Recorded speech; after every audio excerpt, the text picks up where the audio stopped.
ओम शांति। ओम शांति। आज की तारीख है 14 अक्टूबर 2022। साकार महावाक्य। बाबा कहते, मीठे बच्चे, तुम्हें पढ़ाई का बहुत कदर रखना है। तुम्हें पढ़ाई का बहुत कदर रखना है। बीमार हो, मरने पर भी हो, तो भी क्लास में बैठो। बीमार हो, मरने पर भी हो, तो भी क्लास में बैठो। कहा जाता, ज्ञान अमृत मुख में हो, तब प्राण तन से निकले। कहा जाता, ज्ञान अमृत मुख में हो, तब प्राण तन से निकले। बाबा कहते, मीठे बच्चे, तुम्हें पढ़ाई का बहुत कदर रखना है। मन अगर ऐसी अवस्था हो कि आप नहीं बैठ सकते हो, बीमार हो, कुछ भी हो, तो भी क्लास में आओ। जिसे कदर होता है पढ़ाई का, है ना। इतनी वैल्यू आपको देखकर दूसरों को भी होगी, और दूसरे ये देखेंगे कि इन्हें क्लास की कितनी वैल्यू है। इतने बीमार हैं तब भी क्लास नहीं छोड़ते हैं। जैसी भी कंडीशन हो, क्लास नहीं छोड़नी है ना। अंदर ऐसी पक्की धारणा। तो तुम्हें पढ़ाई का इतना कदर रखना है, अगर होगा तो दिखाई भी देगा, चाहे कैसी भी अवस्था हो जाए। और तुम्हें क्लास का कदर होगा तो तुम कैसी भी अवस्था में क्लास में पहुंचोगे। तो कहा तो ऐसे ही जाता है कि ज्ञान अमृत मुख में हो, तब प्राण तन से निकले। तो ये जो गायन है वो हम संगम पर प्रैक्टिकल करेंगे तो ही गायन बनेगा ना। गायन यादगार तो सब हमारे बने हैं, तो हमने ये पार्ट प्ले किया होगा तो बनेगा। तो इतनी वैल्यू रखनी है इस पढ़ाई की। तो आज बार बार बाबा यही कहेंगे, इसका कदर होना चाहिए आपको, बहुत कदर होना चाहिए। तो आज का प्रश्न है, कई बच्चे भी बाप से बेमुख करने के निमित्त बन जाते हैं। कई बच्चे भी बाप से बेमुख करने के निमित्त बन जाते हैं। कब और कैसे? कहीं कहते हैं ना ऐसे कि हमें कोई बुरा नहीं लगा, सब ठीक है, पर ना हम ना जाना नहीं चाहते हैं। मतलब बस ऐसे ही उचाट सा हो गया है। फिर बहनें ऐसा कहती हैं, वो ऐसा कहते हैं, ये ऐसा कहते हैं, बस अच्छा सा नहीं लगता हमें, फिर दिल नहीं करता आने का। तो कैसे बाबा से विमुख करते? आपका निश्चय दूसरों का निश्चय कराता है। चाहे कैसी भी हालत हो, आप अगर पहुंचते हो तो कल को उन्हें समझ में आएगा ये भगवान का कार्य ही हो सकता है, इनमें तो इतनी शक्ति थी नहीं। और अगर आप छोड़ते हो तो वो आपसे ही पूछेंगे, आप तो कहते थे भगवान का कार्य चल रहा है, फिर भी आपको फीलिंग आती है, फिर भी आपको देह अभिमान आता है। माना कल्प में भगवान एक बार मिलता है, फिर भी आप उसको छोड़ के घर बैठ जाते हो। कमाल है, वंडर है, क्या विश्वास है। समझे कि कहना और करना, और फिर दुनिया देखती है कि जो इन्होंने कहा है वो किया है कि नहीं किया है। और कई बच्चे ऐसे होते हैं जो बाबा से बेमुख कर देते हैं बच्चों को, बोल के नहीं, अपने कर्म से। कोई जरूरी नहीं है कि कोई बोल के ही किसी को बाबा से छुड़वाए। सबको हर कोई दिखाई दे रहा है तो छोड़ देते हैं। वो कहते ये तो इतने सालों से चलते थे, ये बैठ गए। ये ख्याल आते ही वो भी बैठ जाते हैं। या वो देखते हैं, तो जब वो देखते हैं कि अरे इनको इतना है नहीं, तो जब इनको नहीं है तो हमको कहाँ से होगा। उनको नहीं मालूम ना कि हर एक आत्मा का अपना अपना पार्ट है, हर एक के अपने अपने स्वभाव संस्कार हैं। उनको नहीं मालूम, वो तो ऐसे मोटे रूप में देखेंगे। तो हो गए ना बेमुख करने के निमित्त, हो गए ना। कैसे? सुनो उत्तर। जो आपस में भाई बहनों से रूठकर पढ़ाई छोड़ देते हैं। हाँ, किसी की ट्रांसफर हो जाती है, कोई कहाँ चला जाता है, वो एक अलग बात होती है, लेकिन पढ़ाई छोड़ देना, पढ़ाई छोड़ देते हैं और गुरु के निंदक बन जाते हैं, गुरु के निंदक बन जाते हैं। उन्हें देख अनेक बाप से बेमुख हो जाते हैं। उन्हें देख अनेक बाप से बेमुख हो जाते हैं। आज अच्छा पढ़ते, कल पढ़ाई छोड़ देते, तो दूसरों को कह ना सके कि तुम पढ़ो। अब जैसे पढ़ाई छोड़ के कोई घर बैठ गया, अब वो दूसरे को कह रहे आप जाओ पढ़ो, क्योंकि तुमने क्यों छोड़ी पढ़ाई? तुम पहले पढ़ के दिखाओ तो दूसरों को बोल पाओ ना। तुम्हारे में खुद में तो स्टेबिलिटी है नहीं, और तुम कह रहे तुम जाओ तुम पढ़ो, तो कहाँ से प्रभाव पड़ेगा? नहीं पड़ता। पूरे परिवार में सब ज्ञान में चलते हो, एक बैठा, दो बैठे, तीन बैठे, तुम में हिम्मत हो तो चार को चलाओ, तुम में हिम्मत नहीं तो चार तुम्हें बिठा देंगे। जितना प्यार तुम्हें होगा उतना तुम्हारा नशा बढ़ेगा। दूसरे के आधार पे प्यार होगा तो आज नहीं तो कल तुम छोड़ोगे ही छोड़ोगे। आज बातें अच्छी लग रही हैं, आज तुम्हारा मान सम्मान हो रहा है तो तुम्हें सब कुछ अच्छा लग रहा है, कल को नहीं हुआ तो फिर क्या करोगे? छोड़ के बैठ ही जाओगे ना कि यहाँ ऐसा है वैसा है, ऐसे वैल्यू नहीं दी, उसकी बात मान ली मेरी बात नहीं मानी, ऐसे बहुत सारी बातें होती है। परिवार है ना, तो सबके अपने अपने स्वभाव संस्कार होते हैं, तो सारे अपने स्वभाव संस्कार अनुसार पुरुषार्थ ही तो कर रहे हैं। तो जैसे अगर हम ये सोचें कि हमारे स्वभाव संस्कार मिटाते हमें कितनी देर लग रही है, तो दूसरे को भी लगेगी, लेकिन दूसरे को हम चुटकियों में बदलाव महसूस करना चाहते हैं, और अपनी बारी आए तो कहते हैं अभी तो हम पुरुषार्थी है ना, तो सामने वाला कौन है? फिर वो भी पुरुषार्थी है। लेकिन अगर कोई सामने गलती कर दे तो हम उसे स्वीकार कर लेते हैं, अंदर बिठा लेते हैं और बाबा का हाथ छोड़ देते हैं। उसने ऐसा कह दिया, इसने मन प्यार स्नेह सम्मान सब भूल जाते हैं, याद रह जाती है तो कोई ना कोई बात, और जहां बात याद रहती है वहां बाबा का है याद रहेगा। दो ही चीजें आपके दिल में वास कर सकती हैं, या तो कोई बात या बाप। आप मुख से भले बाबा बाबा बोलोगे, भले सब कुछ करने की कोशिश करोगे, पर दिल शांत या मन शांत या दिल हल्का महसूस नहीं करोगे, क्योंकि उसमें कोई बात है।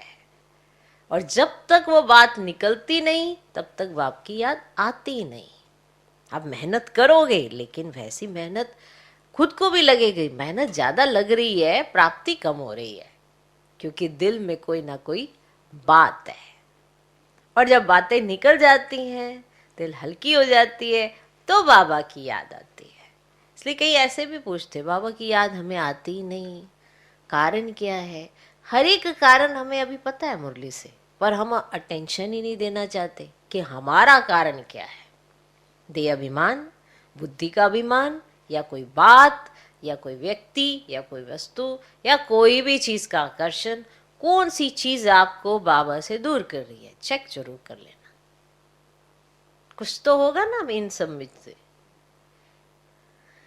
तो जो आपस में भाई बहनों से रूठ कर पढ़ाई छोड़ देते हैं कि ये बहन जी ऐसा करती है, वो बहन जी वैसा करती है, वो भाई ऐसा करता है, ये भाई ऐसा करता है, अगर आपस में कुछ खिटपिट होती है और पढ़ाई छोड़ देते हैं और गुरु के निंदक बन पड़ते हैं, उन्हें देख अनेक बाप से बेमुख हो जाते हैं। आज अच्छा पढ़ते, कल पढ़ाई छोड़ देते, तो दूसरों को कह ना सके कि तुम पढ़ो। जो खुद स्कूल ना जाता हो कैसे कहेगा दूसरे को तुम स्कूल जाओ? कैसे कहेगा? वो कहेगा तुम क्यों नहीं जाते? नहीं, मेरी बात अलग है। तो इसका मतलब क्या हुआ? तुम्हारी बात अलग है, यानी तुम फीलिंग में हो। बिना फीलिंग के तुम स्कूल कैसे छोड़ोगे? नहीं छोड़ सकते। फीलिंग में होंगे तो स्कूल आप पे ही छूट जाता है।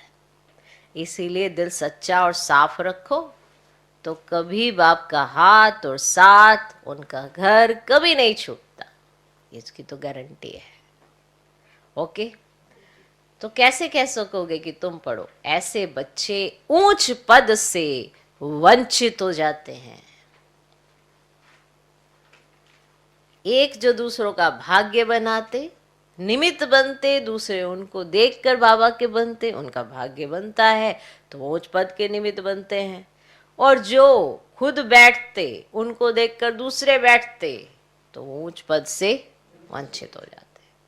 आज का गीत है, महफिल में जल उठी क्षमा परवानों के लिए। ओम शांति। गीत का अर्थ बच्चों ने समझा? जिन्होंने ये गीत बनाया है वे उनका अर्थ नहीं जानते। देखो कितने वेद शास्त्र उपनिषद बनाए हैं, परंतु एक भी यथार्थ अर्थ को नहीं जानते। यथार्थ अर्थ ना जानने के कारण waste of time, waste of money करते हैं। बाप समझाते, तुमने बहुत बहुत मंदिर, वेद, उपनिषद आदि बनाए हैं, यज्ञ जप तप किए हैं, कितना पैसा खर्च किया है, ये बाप किसको समझाते? जो जीते जी मरकर बाप के बनते हैं। तो तुम बाप के बने हो तो गोया जीते जी मरे हुए हो, तो अब बाप के साथ चलने की तैयारी करनी है। ये नहीं कि वहां तुम्हारी कोई बर्थडे या बरसी आदि मनाएंगे।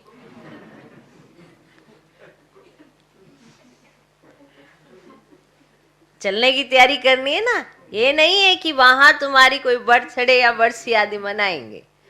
यहाँ गांधी की कितनी धूमधाम से मनाते हैं। ऐसे नहीं कि शिव बाबा ज्ञान देकर चला जाएगा तो फिर तुम सत्युग में उनकी जयंती मनाएंगे। नहीं, आधा कल्प जो भी शरीर छोड़ेंगे तो उनकी बरसी क्रियाक्रम नहीं करेंगे। गौदान करना, पितरों को खिलाना आदि नहीं होगा, क्योंकि दान किया ही जाता है दूसरे जन्म में मिले।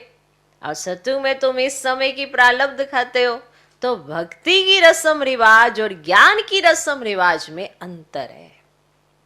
जो भी विशाल बुद्धि वाले हैं वे इन बातों को समझेंगे, और जो कल्प पहले विशाल बुद्धि बने होंगे वही अब बनेंगे, क्योंकि फिर से वही पाठ बजाना है।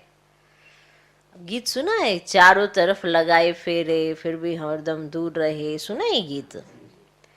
अब आप कहते हैं तुमने भक्ति मार्ग में कितना माथा मारा है, कितना माथा मारा है, फिर भी मुझसे मिल ना सके, क्योंकि जब मैं आऊं तब तो मुझे मिल सको। मैं आता ही हूं कल्प कल्प संगम युग पर। लोग कह देते कि परमात्मा युगे युगे आता है, फिर कहते हैं परमात्मा के 24 अवतार हैं। तो ये रोंग है ना। अगर युगे युगे भी आता है तो 4 युग है, ठीक है। 5वां तो हमें पता है ना। तो 4 युग हैं तो 4 अवतार कहने चाहिए। अब ये 24 अवतार मैंने एक ही युग में कितने चले? 6 तो हो ही गए भाई। तो परमात्मा के 24 अवतार, तो ये रोंग है ना, है ना रोंग? मुझे बुलाते हैं कि पतित पावन हो, अगर पतितों को पावन बनाओ, तो अब तुम्हारी युद्ध है माया रावण से। तुम्हारी कोई स्थूल युद्ध नहीं है, चलो जी युद्ध है, चलो तीर कमान पकड़े, चलो कोई बंदूक बंदूक ले लें। तुम्हारी कोई स्थूल युद्ध नहीं है, तुम्हारी कोई स्थूल युद्ध नहीं है। तुम रावण पर जीत पाते हो, उसमें भी मुख्य योद्धा कौन है? रावण का काम। तो इस विकार पर जीत पानी है, अर्थात पवित्र बनना है। जब खुद पवित्र बनते हो तो बच्चों को भी पवित्र बनाना पड़े, ताकि वे भी विश्व के मालिक बन जाए। अब माता पिता तो परमात्मा से देखो वर्षा ले रहे हैं, और उनके बच्चे माया से, रावण से, तो ये तो गलत हो जाएगा ना। मैंने खुद पवित्र बनकर सत्यु की बादशाही, और बच्चों को उनको नरक की देनी है, तो उनको भी तो मालिक बनाना पड़े ना।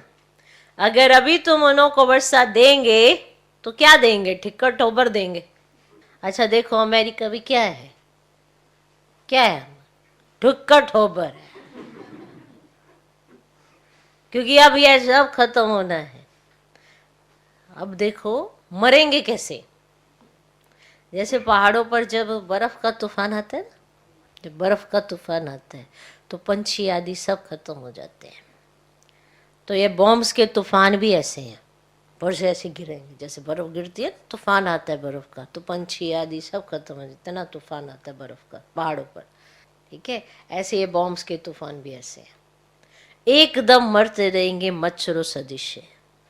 तुम जानते हो कि हम देखेंगे कि कैसे सब मर रहे हैं। अब लड़ाई में देखो कितने मरते हैं। यहाँ मौत सबके सिर पर है।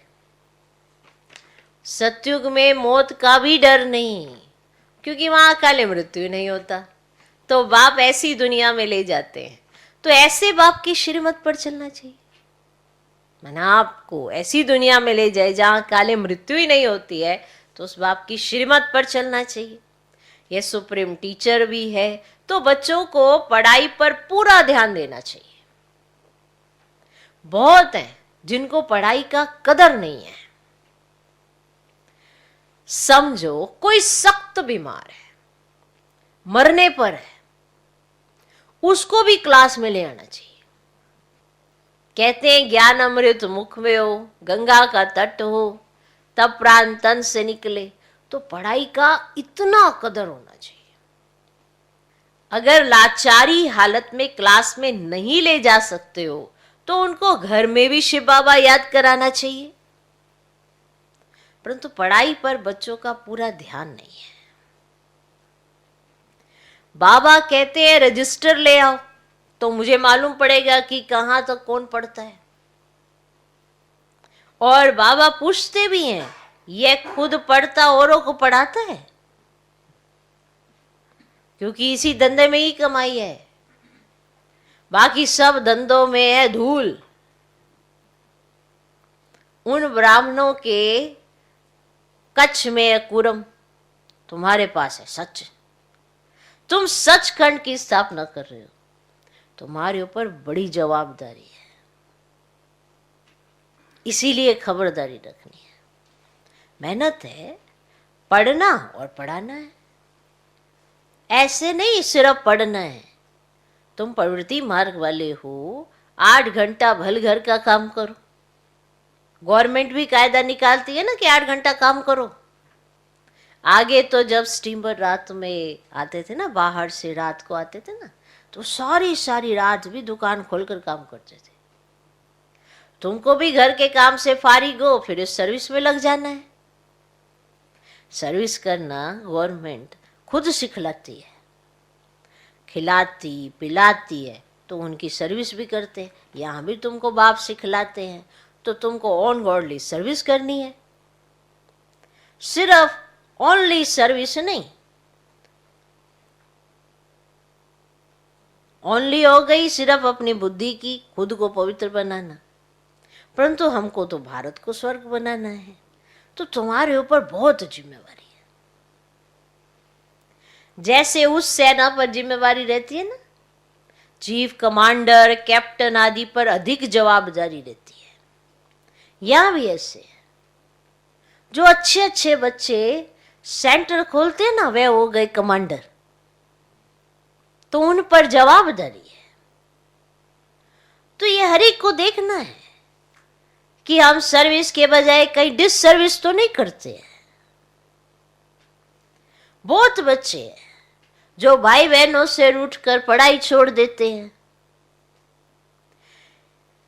ये नहीं समझते कि पढ़ाई छोड़ने से गुरु के निंदक ठोर नहीं पा सकेंगे, अर्थात सतयुग में उच्च पद नहीं मिलेगा। अब यहां बाप बच्चों का रजिस्टर मंगाते हैं, उसे समझ जाते हैं। जैसे स्कूल में बाप टीचर रजिस्टर से समझ जाते हैं ना कि यह बच्चा कहाँ तक पढ़ता होगा। कई बच्चे होते हैं जो सारा दिन खेलते रहते हैं और छुट्टी के टाइम पर घर आ जाते हैं कि हम पढ़ कर आए हैं।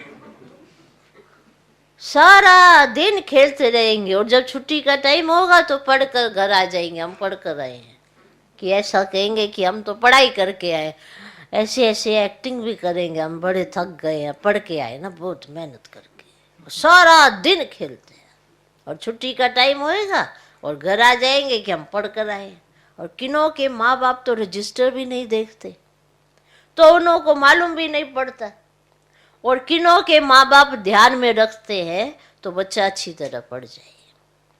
यहाँ शिव बाबा अंतर्यामी है, साकार को रजिस्टर दिखाना पड़े।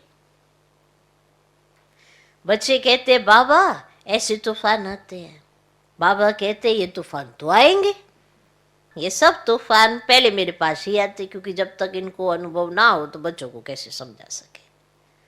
अच्छा, तुमको माया ने सारी रात हैरान किया, नींद भी नहीं करने दी, टाइम भी वेस्ट किया, ये भी उनका फर्ज है। किसका? माया का।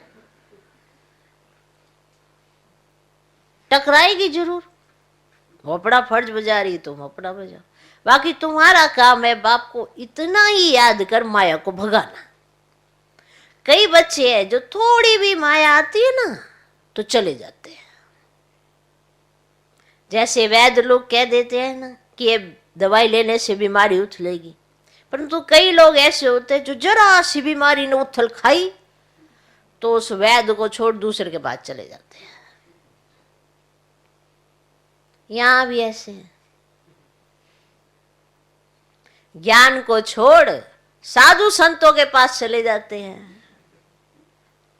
फिर कहते हैं कि सब तो कहते हैं गृहस्थ व्यवहार में रहो, शादी करो, आप कहते हो शादी करके पवित्र रहो, यह फिर कौन सी मुसीबत है?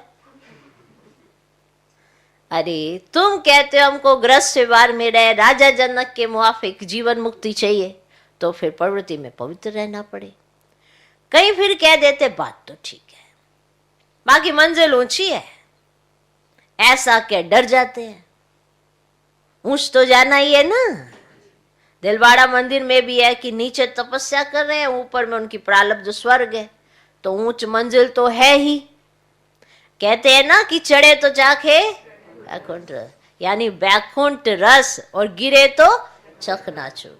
इसलिए बड़ी सावधानी से चलना पड़ता है, डरना नहीं है। कहते हैं ये गीता की अथॉरिटी है। गीताएं तो आजकल बहुत है, टैगोर गीता, गांधी गीता आदि आदि। आजकल तो घर से रूठते हुए गीता का अर्थ कर देते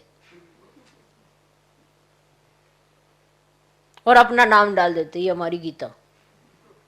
घर से रूठे हैं, घर छोड़ के चले गए हैं और वहां बैठ के गीता सुनाने लगे, और अब गीता में अपना नाम डाल देते, ये हमारी गीता। एक गीता में लिखा है कि बैंगन खाने से ये होगा, भिंडी खाने से ये होगा।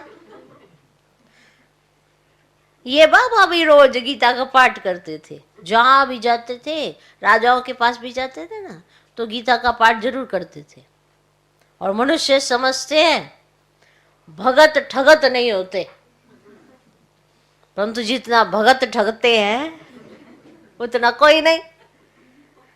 तो बाबा कहते मुझे पढ़ाई को नहीं छोड़ना, नहीं तो माया अजगर खा जाएगी, फिर पछताना पड़ेगा। जब धर्मराजपुरे में एक एक जन्म का साक्षात्कार करते, सजाए खाते ना, तो बात मत पूछो।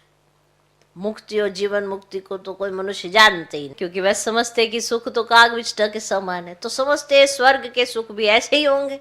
क्योंकि सुना है ना कि त्रेता युग में सीता चुराई गई, तो वह भी तो दुख है, मैंने राम को क्या सुख बताओ। एक तो सीता चोरी हो गई, ऊपर से राम राज्य की इतनी कथा चल रही है। उससे पूछो राम राज्य अगर वही था, वही वाला था, ऐसा राम राज्य तो यहाँ भी किसी को नहीं चाहिए। ठीक है, तो वो ये समझते हैं कि सुख तो कुछ है ही नहीं, माना स्वर्ग के सुख कागिष्ट के समान है, क्योंकि उनको लगता है कि राम राज्य में, माना त्रेता में भी राम की सीता चुराई गई, तो वह भी दुख है। माना सबसे ज्यादा दुख तो फिर राम को ही हुआ, त्रेता वाले राम को, कि उसकी सीता चोरी हो गई। यहाँ तो पेन चोरी हो जाए तो इंसान रोने लग जाता। ठीक है ना। तो अब तुम जानते हो कि स्वर्ग में ऐसी कोई बातें होती नहीं, स्वर्ग नाम ही है सुख ना, तो वहां पे तो रिंचक मात्र भी दुख नहीं आ सकता। छोटी सी भी चीज किसी चीज को दुख नहीं दे सकती, तो फिर मनुष्य तो क्या बड़ी बात है। तो अब तुम जानते हो कि स्वर्ग में ऐसी बातें होती नहीं, ये भारत की कहानी है। बाकी और धर्म वाले इस ड्रामा के अंदर बाई प्लांट है। भारतवासियों के ही 84 जन्म है, और धर्म वाले तो 84 जन्म नहीं लेते। कहते आत्मा परमात्मा अलग रहे बहुकाल। अब इस अर्थ को कोई नहीं जानते, गाते ही रहते, जानते तो कुछ भी नहीं। ये ब्रह्मा भी बैगर था ना, था ना, इसने भी बहुत गुरु किए हुए थे, परंतु है सब ठगी। तब तो बाप कहते हैं ना, सर्व धर्मानी परित्यज्य। वे इसका अर्थ थोड़े ही जानते हैं। भल गीता पढ़ते हैं, परंतु जैसे जंगली तोते। तुम कंठी वाले वन विजयमाला में पिरो जाएंगे। दुनिया वाले इन बातों को क्या जाने, क्या जाने। उन्हों को अगर तुम लिटरेचर दो ना तो वो फेंक देते हैं। वे लोग क्या जाने ज्ञान रत्नों को। तुम बच्चे जो कल पहले देवता धर्म के थे, अब वही ब्राह्मण बने हो। जो अब देवता बनेंगे वही कल्प कल्प नंबरवार पुरुषार्थ अनुसार देवता बनेंगे, और तो देवता बन ना सके। ये सैपलिंग लग रहा है ना, वे गवर्नमेंट तो कांटों का सैपलिंग लगाती है। अब यहाँ पांडव गवर्नमेंट देवता धर्म की सैपलिंग लगाते हैं, कितना फर्क है। जब देवता धर्म का सैपलिंग पूरा होगा तभी इस पुरानी दुनिया का विनाश होगा। तो विनाश के आसार तुम देख ही रहे हो ना, कि कैसे यौवनों और कौरवों की लड़ाई लगनी है। ड्रामा अनुसार, नथिंग न्यू, कोई नई बात नहीं है। नहीं तो क्यों कहा कि रक्त की नदियां बहेंगी। कोई हिंदू थोड़े आपस में लड़ेंगे।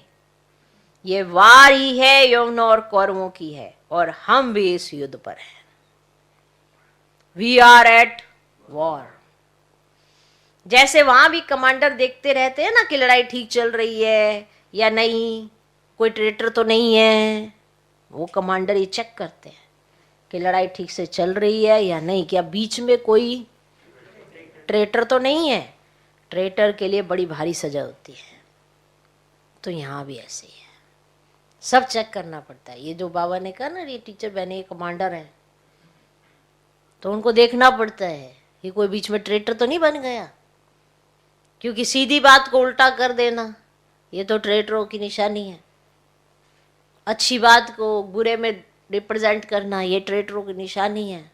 गलत तरीके से बात रिप्रेजेंट करना ये ट्रेटर ऐसा ही करते हैं। तो यहाँ भी ऐसे ही है। अगर कोई बाप का बनकर ट्रेटर बन जाते हैं तो धर्मराजपुरी में बहुत भारी सजा मिलती है। बच्चों ने साक्षात्कार भी किया है। तो बाबा ने कहा ट्रेटर के साथ क्या होगा सोचो। जब काशी कलवट खाते हैं ना, बलि चढ़ते हैं, तो उस समय अनेक जन्म के पापों की सजा भोगते हैं। फिर दूसरे जन्म में नए सिर से कर्म शुरू करते हैं। मुक्ति में तो कोई जाते नहीं। कहते फलाना पार निर्वाण गया, परंतु जाता तो कोई भी नहीं। अब बाप को बुलाते पतित पावन नव, सर्व का सदगति दाता एक ही है। अब ये तो समझ की बात है ना, बाप आते हैं तो कईयों को गति सदगति दे जाते हैं। तो परमात्मा ने ऑर्डिनेंस निकाला कि पवित्र बनो। कहते हैं कि दुनिया कैसे चलेगी। अरे तुम कहते हो खाने के लिए नहीं है, प्रजा कम होनी चाहिए, फिर कहते हो दुनिया कैसे चलेगी। तुम बच्चों को तो अच्छी रीति समझाना चाहिए।